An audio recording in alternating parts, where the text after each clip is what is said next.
ይህ የዳኒ ጉርሻ ጊዜ ነው። ሄደ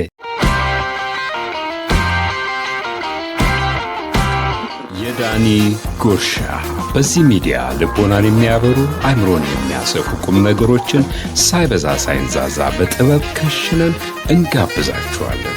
ጉርሻ፣ የዳኒ ጉርሻ። ሰላም ጤና ይስጥልኝ። እንደምንከረማችሁ? እኔ እግዚአብሔር ይመስገን በጣም ደህና ነኝ።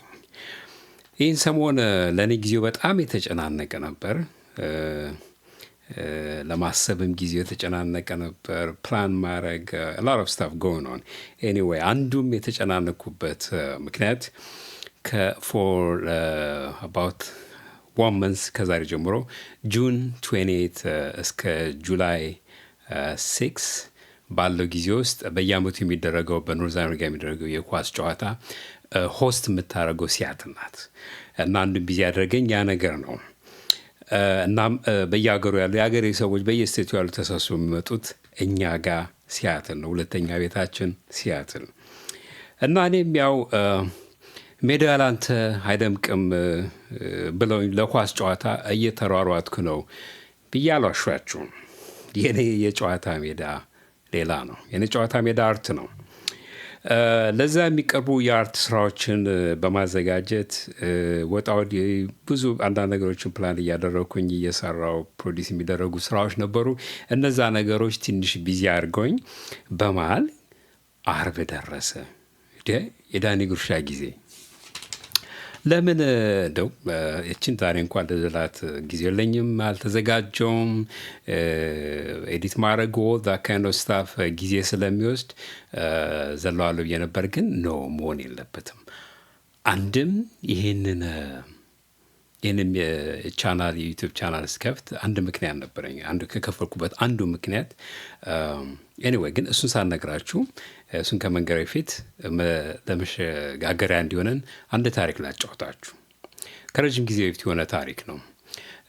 በዛ በድሮ ጊዜ ሰዎች የሆነ ንግግር ሲያደርጉ ወይም ሲያስተምሩ ወይም ሲሰብኩ ሰው የተሰበሰበ ቦታ አንድም የገበያ ቦታ ላይ ሰብሰብ ያለበት ቦታ ያለበት ቦታ ላይ ለው ቆሞ ነው የሚናገሩት እና አንድ የሰዎች የሚሰበሰቡበት የገበያ ቦታ ላይ ሰውየው ቆሞ እየተናገረ ነው፣ እያስተማረ ነው፣ ጮክ እያለ እና ሰዎች ተሰብስበው ይሰሙታል። ብዙ ሰዎች አሉ እና በየቀኑ እየመጣ እዛ ቦታ ላይ ይናገራል። ሰዎች ስቲላሉ ግን ከለት የሰዎቹ የሚመጡት ቁጥሮች እየቀነሰ ሰውዬ ስቲል አሁንም ቆሞ እያወራ ነው።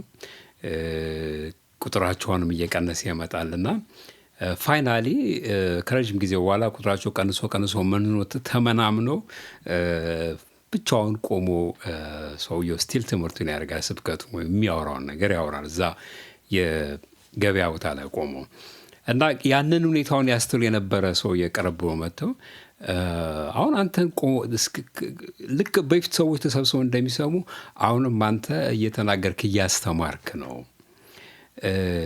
የሚሰማ እኮ የለም ማለት ነው። እና ሰውየው ምን ሲል መለሰ? እኔ እነሱን መቀየር ካልቻልኩኝ እነሱ እኔን እንዳይቀይሩን ብዬ ነው የምጮህ ሲል መለሰለት። ምን ለማለት ነው? ወደ እኔ ስናመጣው አሁን ደግሞ ወደ ቤታችን ስለምናመጣው አይ ቲንክ ያስተዋላችሁት ይመስለኛል። በተለይ አሁን ባለንበት ጊዜ በጣም ጩኸት የበዛበት ነው። ሁሉም በየኮርነሩ ነው ጮህ። እኔም የውዝ እየጮህኩ አይደል። አንዱም ደግሞ የመጫው መንገዱ የሶሻል ሚዲያ ከቴክኖሎጂ ጋር ከዘመኑ ቴክኖሎጂ ተያይዞ ጋር በመጣው የሶሻል ሚዲያ ሁሉም ባለበት ኮርነሮሮ ጮቱን ያሰማ ዘንድ ሜጋፎን ሆኖታል እና ግን በዛ ሁሉ ድምጸት ግን በአብዛኛው ከሚገኘው እውነት ይልቅ ውሸት የበዛበት ውሸት እውነት ተጨናንቃ ልትሞት የደረሰችበት ይመስልበት ጊዜ ነው ያለ ነው። ከሚታየው አበባ ቆንጆ ነገር ይልቅ ጋርቤጁ ነው የሚበዛው።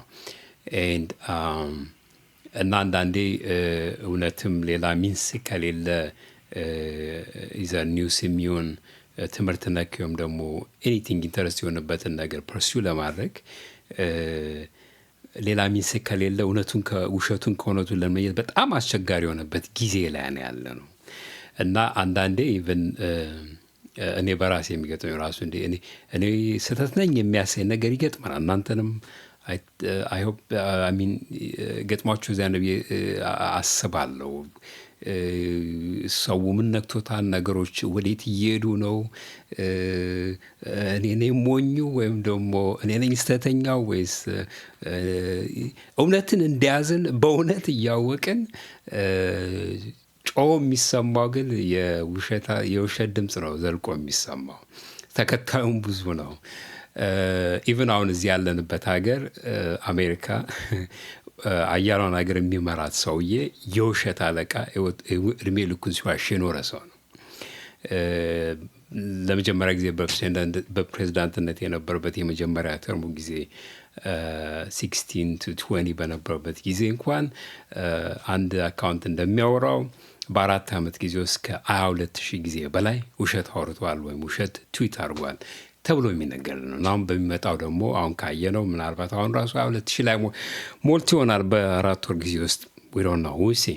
Anyway, in general የነገሮች ሚስኢንፎርሜሽን አሰት የበዛበት ሪሊ አስቸጋሪ ጊዜ ላይ ነው ያለ ነው እና I do believe የሚከተል ቢኖርም ባይኖርም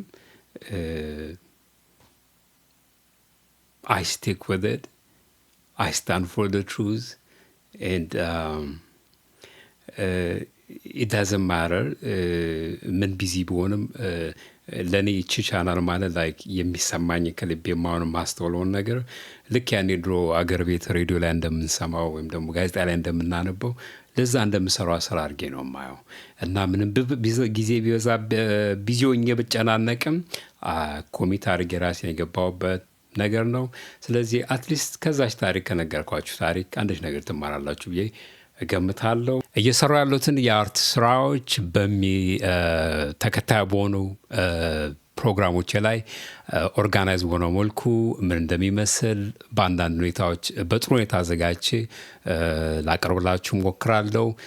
ትንሽ ቢዚ ሆኜ ብዙ ማውራት አልቻልኩም ዛሬ ግን ኤኒዌይ ስለምታበረታቱኝ፣ ስለምደግፉኝ ሰዎች፣ አስተያየት ስለምሰጡ ሰዎች ሁሉ በጣም ከልቤ አመሰግናለሁ። አሁንም አትጥፉ፣ እኔም አልጠፋም አለው። በያላችሁበት ቸር ክመሩ፣